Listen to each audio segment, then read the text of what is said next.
Hello, Hiscox team. In this video, I want to give you our recommendations based on what we learned from your HPO assessment a few weeks back. The HPO assessment, as you recall, is about the people side of change. And what we wanted to do was get an understanding of what we did right and what we may have done wrong the last time we tried to implement so that we could do better, hopefully, this time. So we did a couple of things, as you recall. Number one, we got a demo of your system. You guys took us through just a little bit of how you're using it and what the main entities were and main processes and that kind of thing. We also had one of our own team go in and just get a look at your data. So lay some BI charts over the data that was in there to help us understand what was being used and what was not being used and that kind of thing to give us some insights. And then the big part was we all got together a couple of weeks ago and we asked ourselves a few questions focused on what we call the HPO framework. HPO stands for High Performing Organization. And we wanted to compare what we did with what we know high performing organizations do. So the framework contains 5 really specific areas that we dug into. The first of those was business outcomes. The concept of, did we have business outcomes? Did we follow through on those business outcomes? Were they clearly communicated, etc.? We scored ourselves a little low there.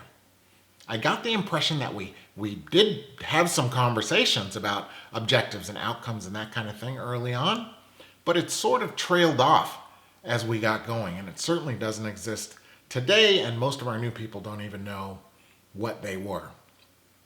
So that's number one, business outcomes. The second thing that we looked at was how we're organized. There is a specific structure around leadership and core team and administration of the system that high-performing organizations have, and we compared ourselves to that.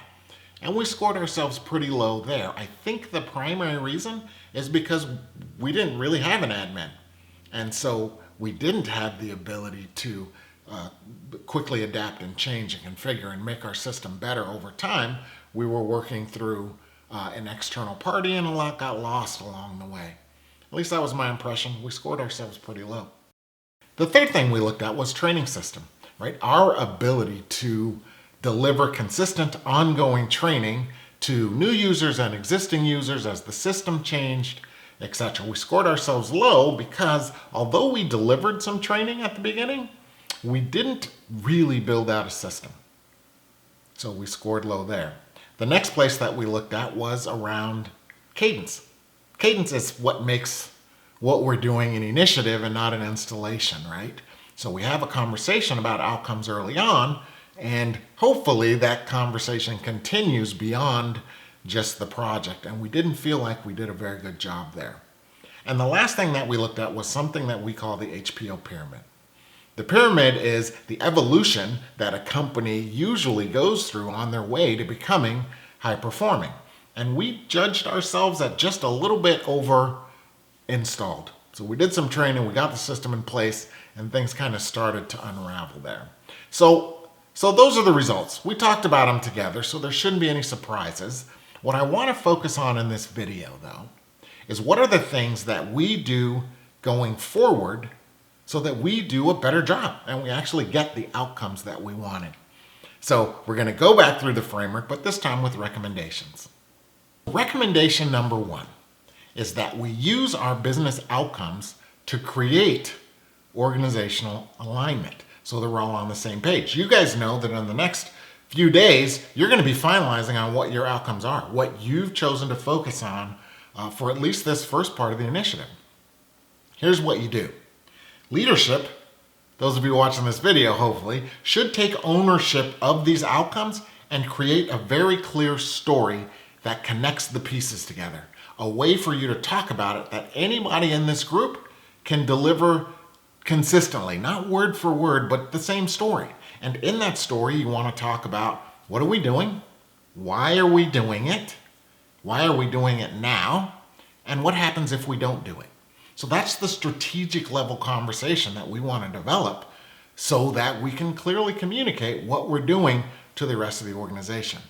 So that leads to step 2, which is we want to create a communication plan. Now we have a marketing team, and so we could potentially engage them in helping us lay out a plan that extends well beyond go live, that covers 2 types of conversation.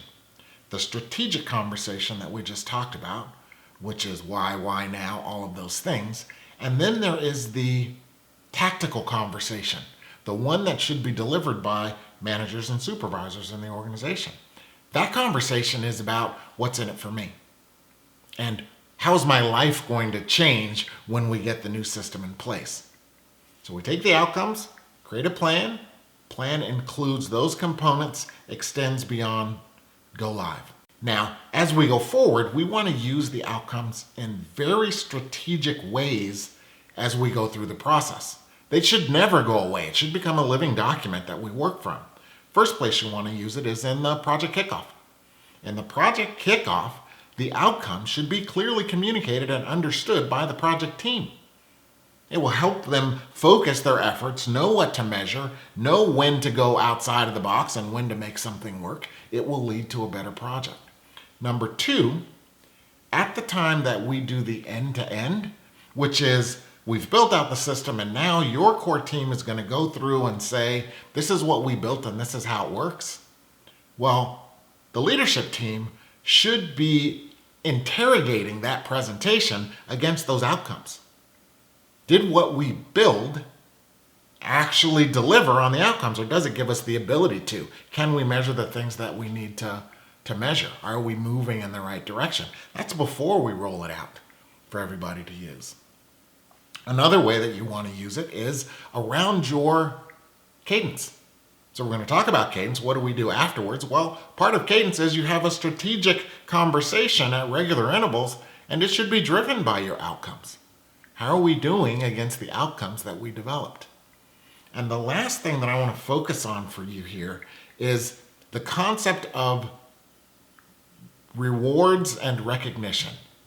I'm not necessarily talking about stuff, but one of the primary roles of leadership is to be visible and engaged. And part of the way that we do that is by knowing when things are going well. So if, as we go through this process, we realize that we're hitting milestones that we wanted to hit, that the numbers are moving in the right direction, that we're getting adoption of the right things, then we want to use the outcomes as a way to say, look at what we've done so far based on the outcomes that we set up. So it creates momentum and lets people know that we're looking. So those are just a few of the ways that you want to use outcomes to create organizational alignment. And I'll talk about it a lot more as we go on. Recommendation number 2 is around our organization. What we always talk about is executive sponsors. So we definitely need to have an executive sponsor on the leadership leg of our triangle. But the executive sponsor should not be the only sponsor. We should have a coalition of sponsors. People that span the business outcomes that we've outlined so that we have ownership in different areas. And this should be driven by the business, not IT. We don't want to hand off whether the right things are happening just to our IT team. Everybody has a role. So executive sponsors, a sponsor coalition at the leadership level, managers and supervisors should also be included in that leadership conversation because the managers and the supervisors are the ones who should be delivering the what's in it for me message, right? How is my daily life going to change? So we need to make sure that they understand the message, number 1, and also that they understand their role in adoption. So we need to get organized in that way. And then you have your core team. The role of the core team, of course, is to understand what the outcomes are. They have to understand how the business works. They're there for a reason as a subject matter expert. But they have to also understand how the tool works. So as you go through the project, you're going to hear a lot about homework and about understanding how the system works out of the box before we go crazy with customization and configuration. There's a reason for that. When the core team understands how it works, you end up with a better solution. When the core team understands how it works, you end up doing less custom work and more configuration. You end up with a better story. You find more low-hanging fruit as you're going through the project because they get how it works, so they can find things and help figure out how they fit into the overall message. So that's the core team. The other piece that we want to focus on is the idea of an administrator or administrators. Right now, we don't have one, but we need to talk about this anyway. The role of the administrator is to understand the business, at least what the business is trying to accomplish. And they need to understand the tool deeply. What's a workflow? What's a business rule? How are we connected? And they need to understand the solution that we've built, not just how it works, but what we've actually built, so that they know how everything fits. The conversation should eventually be, the business says what they want to do and why, and the administrator says how to do it, because they understand how everything is connected. So that is the model that we want to move to, but we're not starting there. So, and it's fine, it happens all the time. What we want to do, though, I know that we're looking for an administrator. What we want to do is think about how we're going to manage the process when the administrator gets here. When the project starts, what's going to happen is the Alithya team is going to be doing more of the configuration and bridging the gap that's created by the absence of your own administrator. But at a certain point, that administrator is going to show up. And what we want to think about is, how do we quickly get them up to speed, not only on the application if they don't know it, but also on what's been built so far, so that they can jump in, hit the ground running, and begin to contribute to what's happening throughout the project. And the second is, if they don't get hired during the project and they come in later, how are we going to backtrack? Not just show them how the tool works, but make sure that they understand what's been built. So this is just things for us to think about that will cause us to operate in a slightly different manner as we go through. But those are the three parts of our triangle that we want to address. Recommendation number 3 is that we build a training system this time. The good news for us is that we have a learning management system already, so we have a way to deliver video training content. We have at least a couple of people, I believe, who build content today. So we have some way to get there. Plus, we also have Shannon, who helped to build out the training last time. But here's how we want to think about it. There are 2 big pieces to the training system that we want to set up early on, 2 tools that you want to use. The first of those is you want to have a training content plan. What content are you going to include? 2 different types of content to think about. The general content that everybody's probably going to get, that covers things like how to create an activity and how to navigate in the system and how to log in and all of the basic stuff. And then there is the custom content. This is the most important content for us. What are the parts of our training content that we need to create that are specific to Hiscox, that are specific to a specific role, right, or position in the organization, so that we can make sure that people are getting trained in the way that they need to get trained throughout the process. The way that we want to do that is go back to our business outcomes. In our business outcomes, we did a couple of things, right? We laid out what the outcomes are, and we have processes, user stories that are attached to those outcomes, right? Well, the processes that are attached to the outcomes are probably the ones that we want to train on, specifically on those processes. Notice I said process, because this is the place where we want to combine what we're doing in the application, the clicks, with the process, which is the why we're doing it and when we should do it, so that we end up with a solution that marries the 2 and a team that can use both sides of the equation. So application and process, and we should drive that from our business outcomes to come up with an overall training content plan. So that's the content.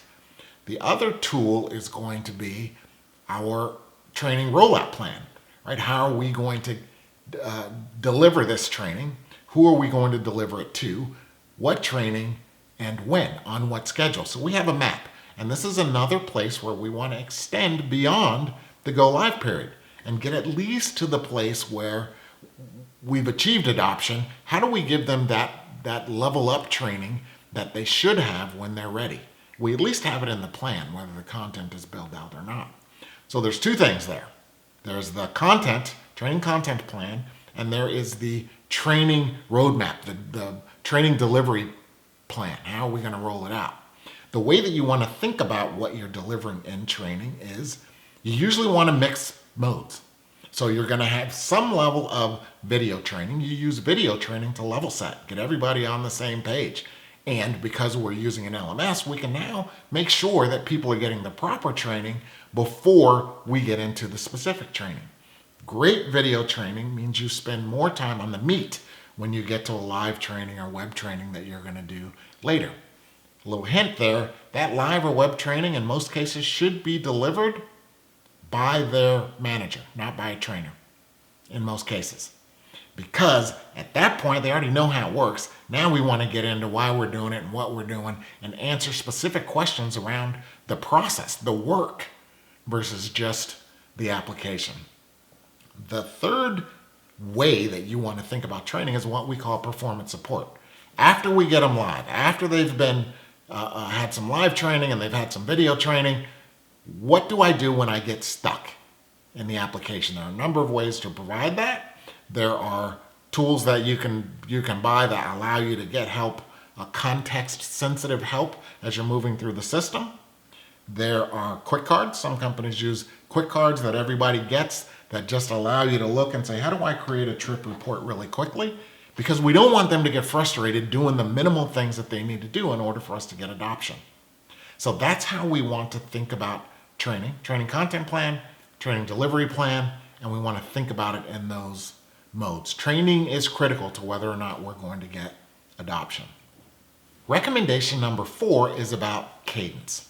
Here's what we know. If we do not have a rhythm for staying connected beyond go live, we will not get adoption in most cases, and we definitely won't get to our outcomes because they'll get lost. Everybody at Hiscox has a day job.